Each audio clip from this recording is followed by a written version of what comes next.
Chapter of Life 3, an exciting midnight encounter. Hello, welcome to Good Ray Channel. In this video, I'll be sharing a story from my past, a page from my life when I was around 22 years old. It all started when I left my home in Yangon for a work assignment in another town. My father accompanied me to the Yangon Central Railway Station. Back then, we hired a trishaw to get from our house to the station. I carried a single metal trunk and a rolled-up mattress. I boarded the 9 p.m. train from Yangon to Mandalay and reached Mandalay Central Station the next morning. From there, I hired a pickup truck to take me to the Galwine jetty. I carried all my belongings with me. Upon reaching the jetty, I inquired about the boats and learned there was one departing for Bamo at 5 p.m. that evening. I arranged a ticket for the boat through my work department.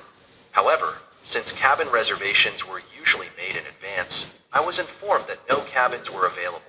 Instead, I was offered a spot in the upper deck salon room. I accepted. The boat was a 2-story vessel. The lower deck was used for cargo, while the upper deck had cabins on both sides.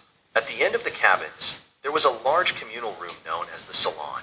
Beyond the cabins, on the upper deck's rear, there was an open space where passengers often laid out mats to sleep. Facilities like toilets and showers were available on the lower deck for those traveling without a cabin, while those with cabins had their own facilities nearby. The back of the upper deck also had a small canteen selling meals, drinks, and tea. I had lunch at a nearby food stall and left my belongings there briefly while sorting out my ticket. Once that was done, I returned to the food stall to wait for the boat. Around 3 p.m., the boat docked, allowing passengers and cargo to board. I secured my place in the salon. It was about 10 feet wide and 20 feet long, with walkways connecting the cabins on both sides. There were 5 other passengers in the salon like me. At 5 p.m., the boat departed Mandalay. The journey required 2 nights. We stopped overnight at the Bikian and Shwegu, resuming the journey the following mornings. By 6 p.m. on the 3rd day, we arrived at the Bamo jetty. It was already slightly dark when we arrived.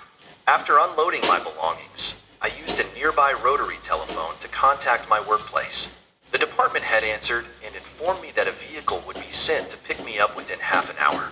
During that era, phone calls were made through operators who connected you to your desired location. Shortly after, a vehicle arrived. The driver introduced himself, helped load my belongings, and drove me to my department's premises. He dropped me off at the dormitory, where I was introduced to a room by the caretaker. After settling my belongings, I visited the office, met the department head, and formally reported my arrival. I was told to return to the dormitory and rest, as I would meet the rest of the staff the following morning. The dormitory had 6 rooms, one of which was converted into a dining room. My room was next to it.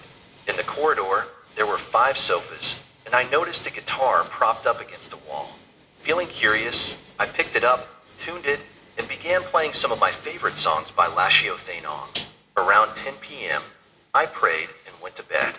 At midnight, I woke up feeling the need to use the bathroom. After relieving myself in the back of the dormitory, I returned to bed, but just as I was dozing off, I heard the sound of a guitar being strummed softly. I got up, turned on my flashlight, and scanned the room. The guitar was leaning against the wall, exactly where I had left it.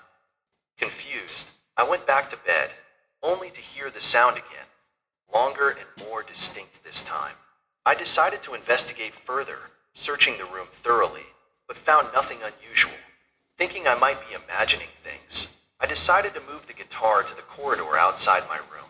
As I was about to pick it up, I noticed something peculiar, a pair of tiny hairs sticking out from the guitar's sound hole.